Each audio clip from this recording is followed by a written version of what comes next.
rules for infrastructures access in power sector and infrastructure usage. These rules interact with the final services market, interact with the power market. They interact via system operation. System operation neutrality is possible, but it's extremely market design sensitive. That market operation is neutral for this market design, but not at all for this other market design. So there is no overall neutrality, it's case by case.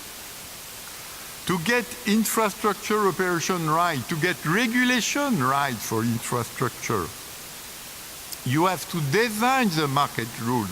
There is no right operation with no market rules being set up.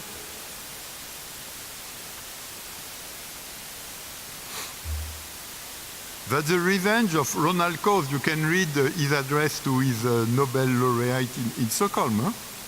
Markets need trade infrastructures. They are given by private order sometimes. They are totally private markets.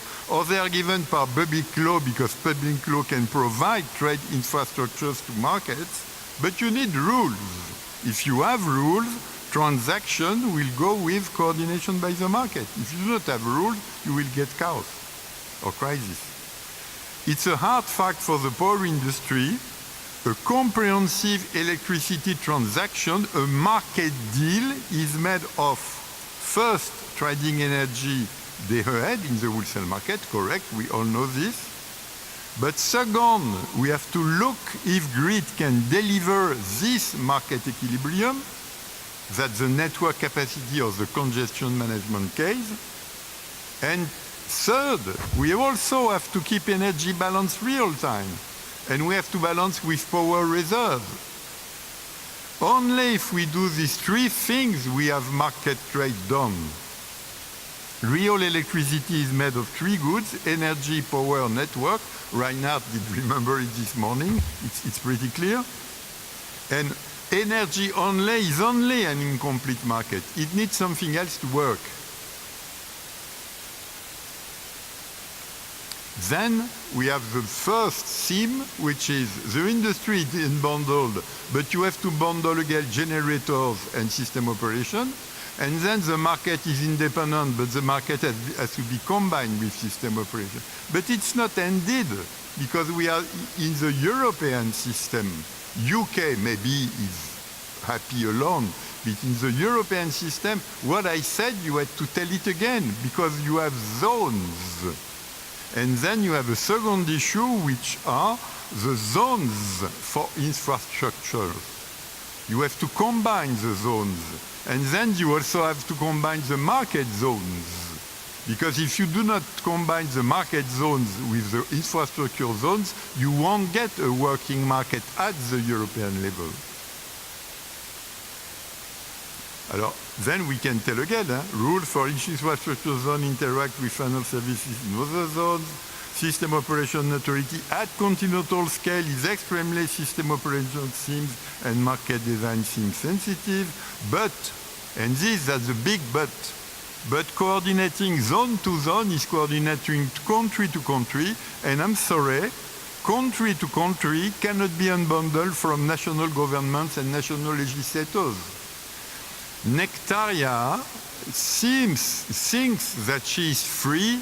I will discuss it later, maybe it's true, but her former colleague of my age wasn't, because cross-border is the national sovereignty of the government. Everything cross-border was looked at by the government and reviewed by the government. And this is the biggest theme we have in Europe, zone to zone. This we don't care. And this we do not care. At the EU level, are they able to make it? Maybe at the EU level, they do it. So if at the EU level, they do zone to zone, it works. Then I'm very happy that you are seated. I'm very happy. And please, Nektaria, do not listen to me because you are going to be shocked. EU level has no regulatory power. Let's be clear. EU level cannot issue EU regulations, and EU level has no agency to implement any EU regulation. This simply does not exist. It's not that it does not work, it does not exist simply. EU Commission is not a federal government, it has no federal agency. There is no FERC in the EU, there is no EPA. We got, you are seated, I prefer, we got no European system operation regulation till this year. This year is the first year since 21 years we have a European open market that we have a common regulation for system operation. And it's not implemented. We have it, but it's not implemented, but we have it at least. Second, you are seated, stay seated. We have no EU market design till 2017. Why? Because the EU market design, the only place you can find it is hidden into the system operation guidelines. Before the system operation guidelines implementation this summer, we had no European market design. Absolutely not. We had things, but it was not a European market design. We had tricks. Tricks sometimes work. The big trick was third package 2009, which is 13 years after the opening of the market. We got tricks voted at Parliament and by the member states because governments vote laws in the EU. We got national regulators as Nektaria and system operators as the Austrian TSO. The national regulators, they are being put together, blessed by European Commission and called ESER. The TSOs, we have 40 or 45 of them, they are being put together and being called ENSOE and blessed by European Commission. And then they did contribute to produce European regulation. Which way? We got this software regulation, we call software system operation. Hardware is infrastructure building. This software regulation, the first system operation regulation we got was in 2015, but with no methodology, so no implementation. We got input for the drafting from national regulators. They are producing guidelines in ACER. And then we got codes from the national TSOs at ENSOE. And then, if Commission is okay with the guidelines and the codes, Commission, redraft or not, submit to national experts designated by governments, put it under the double veto of the European Parliament and the European Council of Ministers. If all these vetoes are not used, therefore we have guidelines. After the guidelines, you still need methodologies to make the guidelines work, to work 2 years more to get methodologies, and you need implementation. Whom will implement the European regulation? There is no European agency. It will be Nektaria in Greece. She will implement the European regulation. It will be e-control in Austria. So national regulators and national TSOs are the one implementing the EU regulation. And we have no federal agency. The rest I don't care. This I don't care because Karsten did it perfect. I thought Karsten will go down to res obligations. He didn't do, but I do not need, so I do not care. He didn't say, but he did suggest that res today is a new political economy, replacing the old one being coal mines. Before, governments were very happy with coal mines, blah, blah, blah, blah, politics. Now they are very happy, renewable politics. But I have nothing against politics. Huh? It's only because it is there. But I do not care because I'm taking renewable as given. We have renewables. They are there. I don't care why and how. Do they change something to my reasoning? First, do they change something with the themes to coordinate in the industry and the design on the market? Of course, no, it does not. The Reich Push is even amplifying the need of dealing with the themes of the industry and the themes of the regulation. And Reinhard did explain this morning, and also Richard Green did explain this morning. And I was expecting Karsten to do, but it does not matter. We need more and not less. Second, does this change the story of zonal versus EU? Not at all, because if you really want to tackle massive race, we need really strongly cross-border congestion management. You need strong cross-border balancing, while it is postponed in 2023.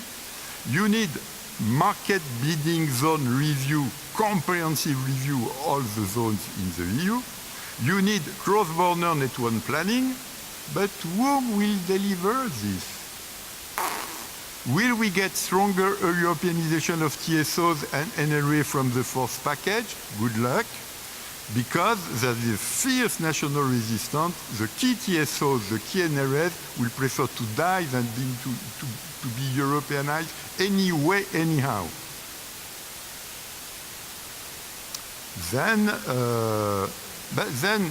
we have another theme issue which is coming, so another governance issue, which is the decentralization itself.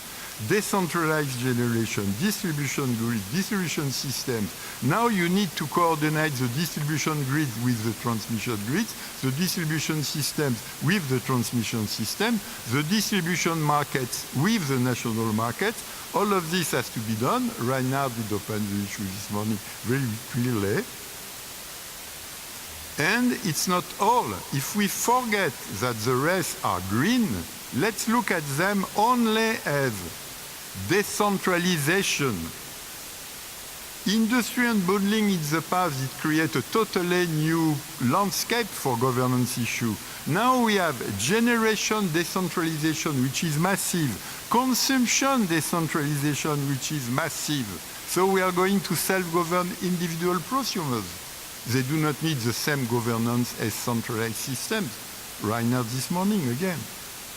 Second, digitalization. Digitalization and massive data processing, you can inject into decentralization of operation. It fits pretty well. Generation and consumption are decentralized, but they are fantastic digital and data processing tools to stay decentralized or to combine as they wish. They do not need TSOs to do it. They do not need PXEs to do it. They can do by themselves. It's an entirely new world. All the rest is stupidities, except this. We are going so micro that we can even call it nano. We are entering a nano world. Governance will be renewed to go with this nano world. The key word will be communities. People will aggregate, they need community. So Elinor Ostrom, they will put their value, what they believe, with their investment, their assets, and their consumption. And they will make these three components themselves, communities. All the rest is blah blah, so I can delete.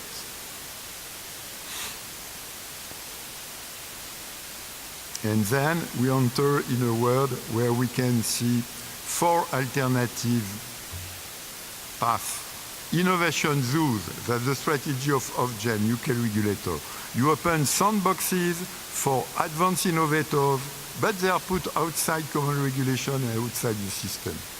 You have communities, they are users and prosumer clubs, they are entirely self-regulated, but they are users, producers, they do everything, and they can even put ethics in it. Third, you have roaring cowboys. That's the strategy of New York Utility and New York State. Plug-and-play infrastructures. All distribution grids are plug-and-play infrastructure. Any new entrant can do what it wants or what she wants. And we can also have big e-sisters, because you see it for electrical self-driven cars.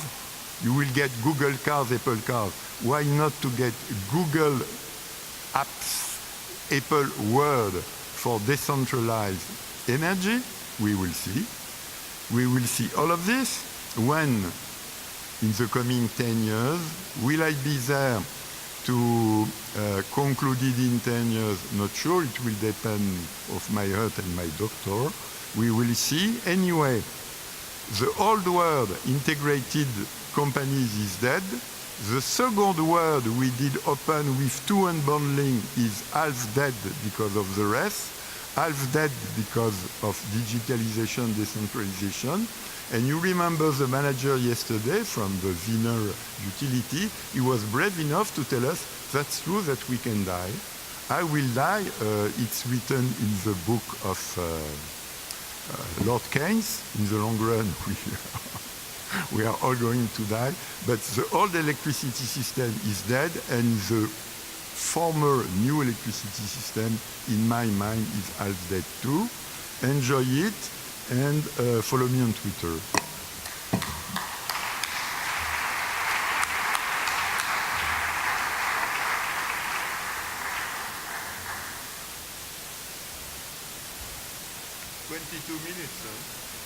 I'm so German. You joined me. Well, thank you very much. Jean-Michel, if you want to stay with us here, that would be great. I think there's plenty of food for thought. And yeah, Katarina, please. There's some water and there's some drinks there. And I leave the floor open for discussion. I think there's a lot to discuss, so I feel like there will be mics in the room, if that's correct. And basically ask directly who you are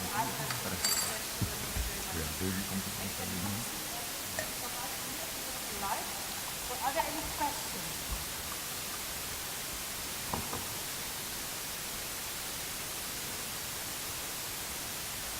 Thanks. Dorn Kelesh from KIT.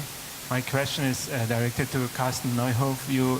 Would tax consumers depending on the carbon emissions produced for that product they consume. But my question is, would you then, for doing that, you have to label the whole value chain, this carbon labeling? And is that, I see it from the car industry, that in a globalized and sectorally linked world, it's hardly to label all the process steps. So what's your practical approach to have a consumer tax on? Good question. I fully agree it would be quite complicated to trace every gram of carbon through the value chain. I think for me the interesting part is that 70–80% of industrial emissions are for primary production of materials, so the production of a ton of steel. And if you add value to the steel, high value steel, it's just another 10% of emissions there. So the only thing that really matters is how many tons of steel. We know every ton of steel that we use, every additional ton of steel is an additional ton of primary steel, and an additional ton of aluminium is an additional ton of primary aluminium. So as an economist, the only thing that matters, the consumer has to pay for the additional ton of steel he uses, what's the additional carbon intensity, and that's the benchmark. So we only need to know how many tons of steel are there in the product, and then we capture most of the emissions, but particularly we capture the emissions that are most price sensitive. And that makes it quite different from the traditional tracing where you really have to go to see what the specific process was that you have been following, and you really can go to the benchmark and just have to look at the weights in this product. And even there you don't have to measure every product because you do it like it has been done for all other consumption charges, that the steel producer is liable for the 100 tons of steel she produced, and then has to report who did she give this tons of steel to, and then the companies on a quarterly basis just report where they put the tons to. And given that they have to add the money somewhere, that suffices. I see that this could be work in a national economy, but in the global economy where you need then anywhere taxation, as long as we cannot install a global regulation.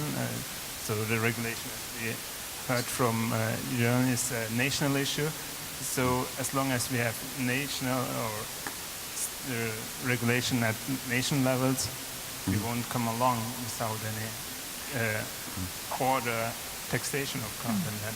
Well, it's all consumption charges also address imports into your region.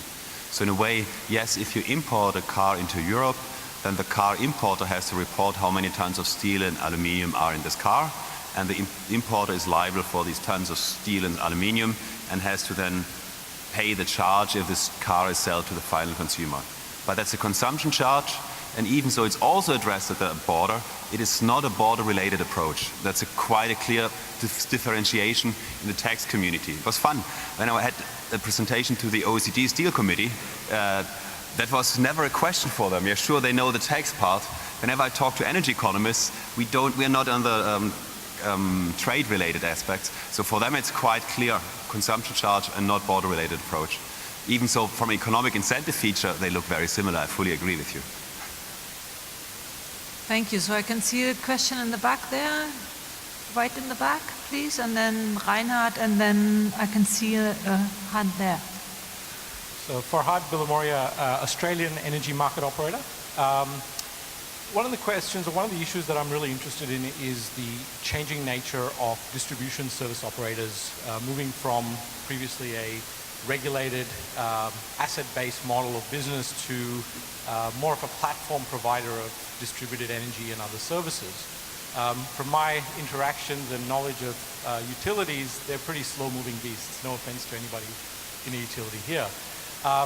My question is, how do you encourage and how do you incentivize these operators to move with the market time frame? Are there any particular approaches to regulation or markets that you think are going to be better suited to that new model? Are you asking all three panelists? Yeah. Nektaria. Thank you. It's a very interesting question. Actually, at the level of CER, we issued a paper, I recall it was last September or October, on how we envisage exactly the new interaction between the DSO and the TSOs in terms of introducing obligations, how they should cooperate in a better and more integrated manner, in order to ensure that they build the networks that we need, they do the investments that are needed, we don't have excessive or less. Obviously, it is very difficult to get it right in practice, and all the fundamental principles that have been outlined there are quite general. We have a working group at CR, and they focus exactly on these issues, on incentives. Again, our concern is, should this be more specific? Do we exclude opportunities if we define things in a more specific manner? In Greece, we are also having these discussions at the board level. I'm afraid that at this point in time, there is nothing more concrete that I could share with you. But if I recall correctly, this flexibility work group is going to issue by the end of this year a position paper of CR on more elements on incentive regulation. So perhaps we can have this discussion based on these principles. Difficult again to find the right balance. DSOs need to retain their neutral market facilitator role. There are views that they should become more active and they should either provide flexibility services themselves. There are very divergent views at the time across Europe. But our official documents at CR talk about neutral market facilitators. Somehow we need to stimulate innovation. How it happens in practice, I don't have a clear answer at the moment.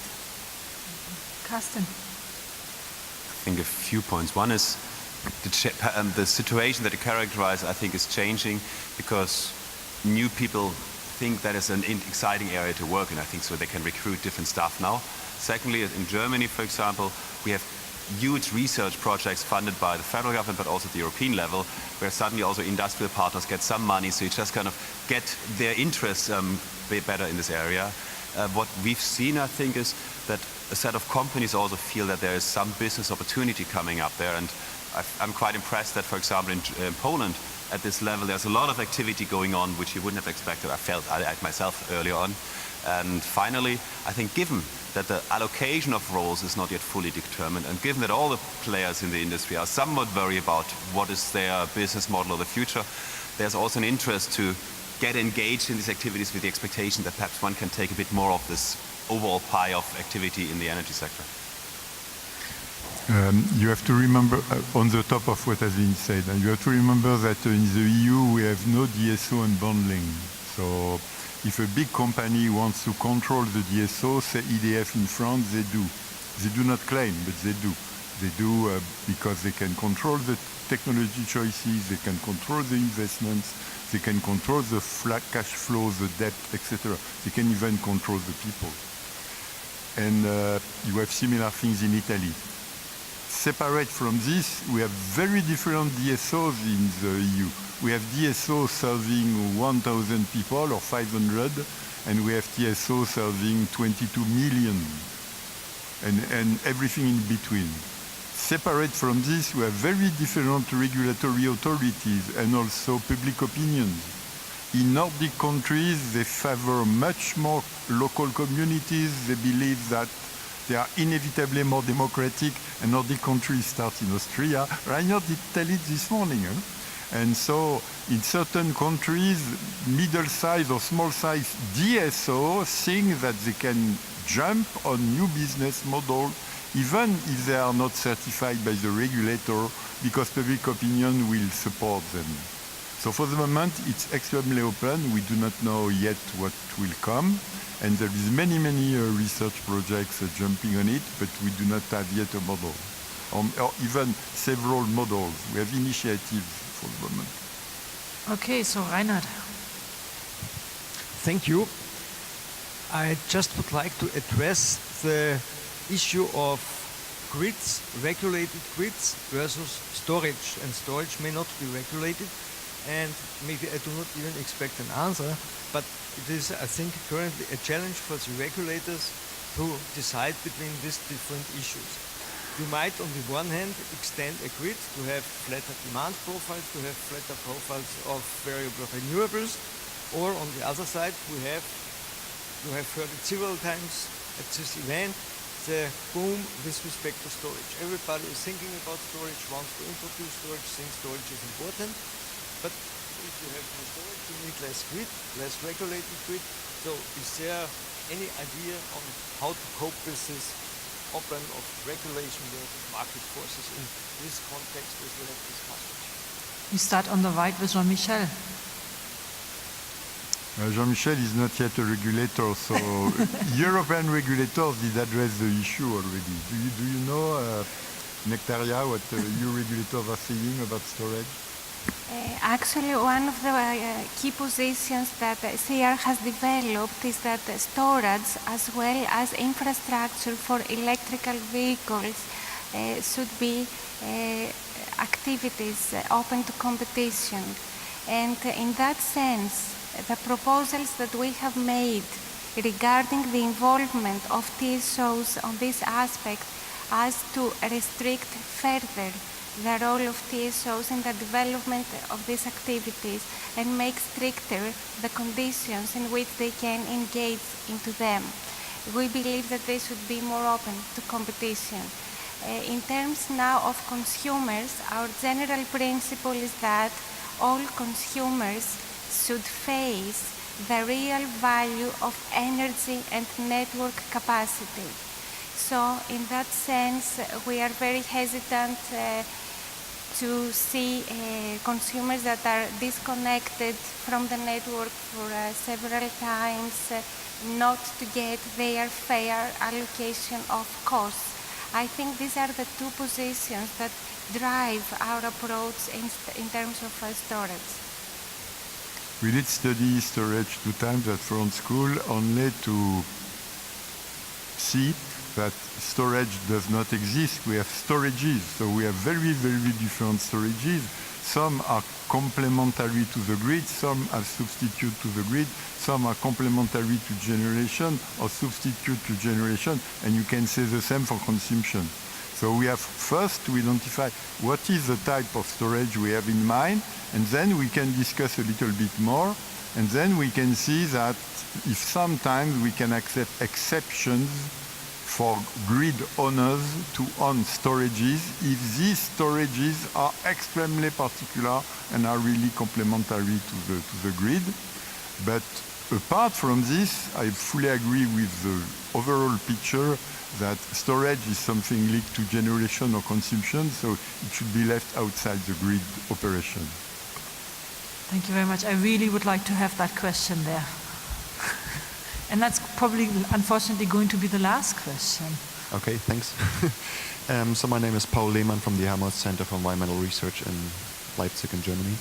And I have a question to Karsten Neuhoff regarding his proposal. And I mean, I can perfectly see the appeal of your proposal to complement the carbon trading scheme by a consumption charge. And if I understand you correctly, your point would be that you can overcome the political economy constraints which impede auctioning of the allowances in the first place. But my concern is that you may actually run into new political economy problems with this approach as well. Because, I mean, if you tax steel, if you tax aluminium, if you tax cement, this will affect many car manufacturers in Germany, for example. This affects the construction industry. And both of them have very strong lobbies as well. So don't you end up with just a new political economy problem and maybe also with a leakage problem if car manufacturers threaten the government by moving to other countries outside Europe? So the consumption charge is at the stage when, or is payable at the end when the product goes to the final consumer. So both the car produced in Germany and the Japanese car will be exposed to the same consumption charge. Secondly, I think it's important to look at the numbers. I didn't put up the slide there.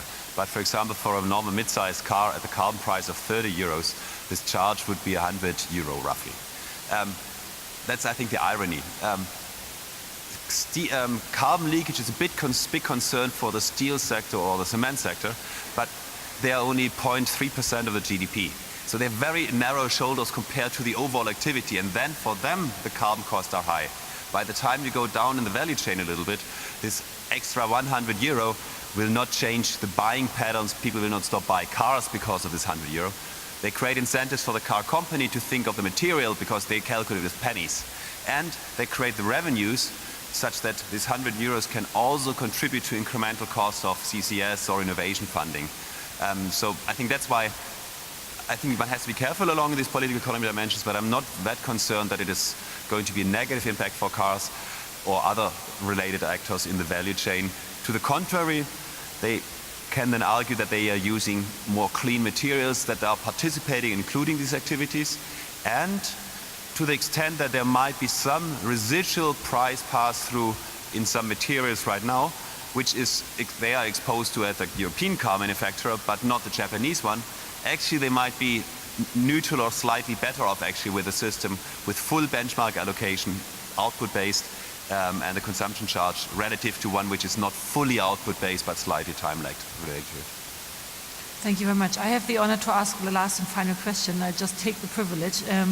Jean-Michel, your presentation leaves me a little bit puzzled because if I look at the participants in this room, PhD students at different universities, they're all researching questions that you argue are obsolete, actually. So what would be your advice to a new incoming PhD student? What should be your research topic? This is a good question. I did discuss the issue at the PhD day on Sunday. I can repeat it, but what I said about at European level we have no regulatory power and no regulatory agency. How could it work? Can it work for 20 years more? Or totally the opposite, self-regulated communities. How could they work within the system operation as it is first? And how can they work too with rights given to citizens to enter and to quit whatever are the assets investment, blah, blah, and blah, blah requirements.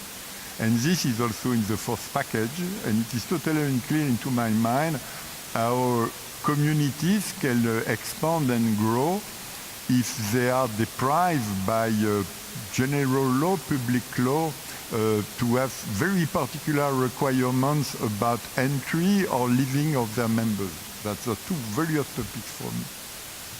Thank you very much. Thank you everybody for being with us here today. Thank you, my three panelists, for sharing your thoughts. Thank you. Have a good coffee break. Don't forget the poster session and join me in giving a round of applause.